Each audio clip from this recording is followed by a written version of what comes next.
Ada kisah suatu ketika ada orang bawa uang banyak pada Imam Junaid. Tanyanya Imam Junaid, kamu masih punya ndak uang selain yang kamu berikan padaku ini? Ya masih punya, banyak, tenang aja. Terus ditanya lagi, kira-kira kalau kamu dapat uang, pingin nggak dapat uang lebih banyak dari yang kamu punya sekarang? Ya pingin. Oh kalau gitu kamu ndak usah ngasih saya lah, ambil lagi uangmu. Wong aku ndak pingin uang, kamu masih pingin uang. Jadi kan kamu lebih butuh, berarti kamu bawa pulang lagi aja. Nah, itu ya. Kalau kamu bisa kayak Imam Junaid ini dahsyat kamu. Ada orang mau ngasih, kamu tanya dia, sampean masih seneng ndak kalau dapat uang lagi, dapat uang lebih banyak? Iya, ya, kalau gitu ambil aja. Saya ndak butuh uang kok. Oke, itu para sufi. Itu menunjukkan jiwa yang zuhud, tidak terikat. Ada kisah juga ini saya bawa ke sini sehubungan dengan zuhud uzlah tadi. Hati-hati dengan menyendiri.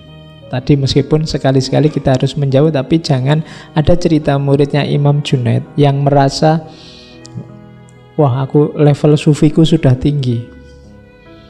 Kemudian murid ini, aku ingin hidup sendirian biar tidak terganggu orang lain. Aku pengen uzlah, pengen tirakatan sendirian, ingin menyendiri. Kemudian dia mengasingkan dirinya. Waktu asyik uzlah, tiba-tiba satu malam datang orang membawa onta. Kemudian, ayo ikut saya, tak antar ke surga. Dia ikut. Terus dibawa ke satu tempat, di situ banyak orang ganteng-ganteng, orang cantik-cantik, makanan enak, macam-macam. Kegembiraan yang luar biasa. Sering tiap malam datang ke sana, dibawa ke tempat itu. Terus suatu ketika dia cerita pada muridnya Imam Junaid yang lain, aku itu tidak tahu, mungkin karomahku sudah luar biasa. Jadi tiap malam aku itu dijemput semacam dibawa ke surga. Nah, terus Imam Junaid dengar kata-katanya murid ini. Akhirnya dipanggil murid itu terus bilang, nanti malam kalau yang menjemputmu datang lagi dan kamu dibawa ke sana, coba ya kamu pas di sana ucapkan la haula wala quwata illa billahil aliyyil azim. Nah, murid ini ikut petunjuk gurunya. Meskipun dia ragu-ragu. Guru ini syirik aja, nggak suka ada orang seneng. Iya. Akhirnya ya cobalah, begitu benar malamnya dijemput, kalimat ini diucapkan. Begitu kalimat la haula ini diucapkan, semua keindahan di sekelilingnya lenyap. Akhirnya dia melihat bahwa ternyata dia hanya dibawa ke tempat pembuangan sampah yang di situ banyak tulang-tulang berserakan. Jadi ini isyarat dari Imam Junaid. Yo hati-hati juga kalau menjalani laku, menjalani tirakat. Harus ada pembimbingnya. Jangan jalan sendiri, hati-hati. Karena seperti di minggu lalu Imam Haris Al-Muhasibi, bisikan itu bisa dari nafsumu, bisa dari setan, bisa dari Allah. Awas keliru, kamu butuh pembimbing. Oke, ini sehubungan dengan zuhud dan uzlah. Ajaran yang lain zuhud. Kalau zuhud, Imam Junaid itu moderat. Jadi zuhud bukan berarti orang anti dunia, tapi anti jatuh cinta dengan dunia, anti terikat oleh dunia. Katanya Imam Junaid, zuhud adalah kosongnya tangan dari kepemilikan dan hati dari hal yang mengikutinya.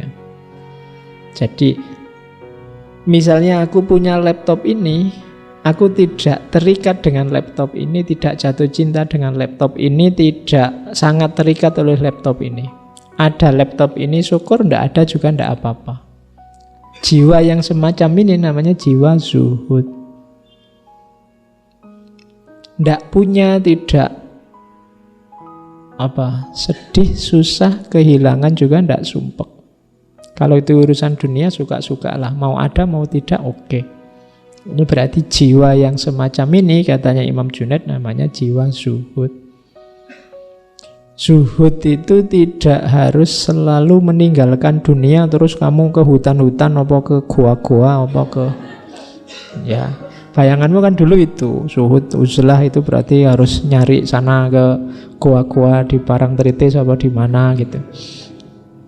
Enggak. Zuhud itu melatih jiwamu. Ya, beberapa sufi ada yang menyarankan menjauh dulu sementara. Menjauh sementara itu melatih jiwamu, karena kalau kamu terlibat terus di situ biasanya susah untuk tidak terikat, tidak jatuh cinta dengan dunia. Maka jiwamu dilatih dulu sampai kamu sadar, ternyata tanpa mobil pun aku bisa hidup bahagia. Oh, ternyata tanpa HP pun aku bisa seneng-seneng. Oh, ternyata tanpa laptop pun hidup nyaman-nyaman saja. Itu jadi tidak terikat. Makanya latihannya menjauh dari semuanya. Kalau kalian gelisah karena sangat terikat dengan handphone, smartphone misalnya, latihlah untuk tidak terikat. Misalnya hari ini setiap setengah jam sekali kamu mesti nengok HP. Besok saya latih 2 jam tidak tak tengok.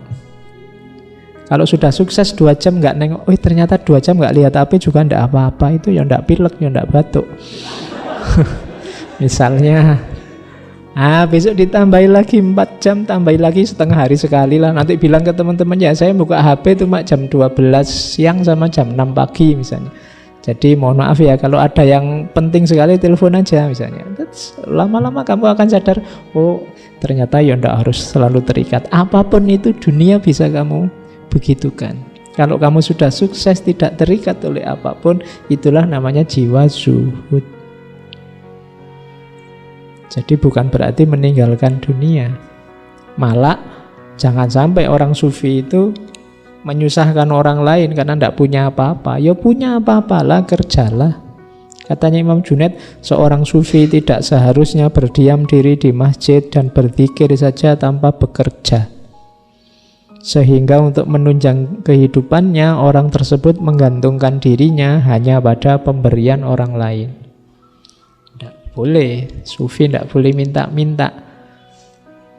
Oke, jadi latihlah jiwa zuhud, tidak terikat oleh dunia, bukan berarti tidak memiliki dunia. Kamu punya, uang juga punya. Kalau mau sekedar makan enak, nongkrong di restoran paling mahal juga bisa, meskipun besok tidak punya uang lagi.